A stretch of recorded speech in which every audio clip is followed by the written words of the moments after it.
Ngayon na may apo ka na, sino mas mahal mo? Ako o si Pau Pau? Siyempre si Pau Pau. Ay. Apo ko yun. O ako naman tanungin mo, sino mas mahal ko? Ikaw o si Pau Pau? Today, I'm craving ribs. At nandito tayo sa TGI Fridays. On a Thursday, kasama ko din si Mama ngayon. Hi! Iko, Wow, salap. akin lang to. Yummy. Order ka ng sa'yo. Totoo po nag-extend to, ah. Ay! Ay! Hawakan mo, ma. Mainit. Parang kailangan ko ng scarf. Ay, hindi. Baka umabot ng EDSA naman to. Tingi ako.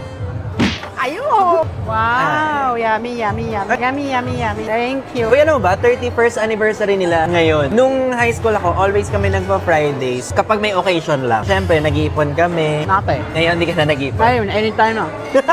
Here's your fall of the bone baby back ribs. Fall off the bone. Yes, sir. Prove it. Sure. Ah! Lahat na po.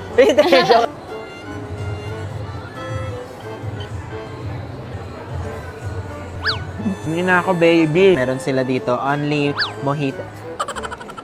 Ano ba yan? Magtrabaho yung tao. 4 flavors. We're gonna get the watermelon. Oh my God. Kuya, pwede pa try din? Sige po, tara.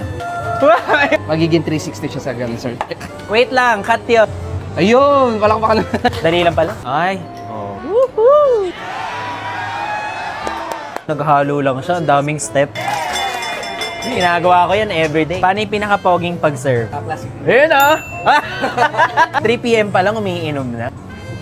Sarap. And bottomless. See you guys again on my next Cravings.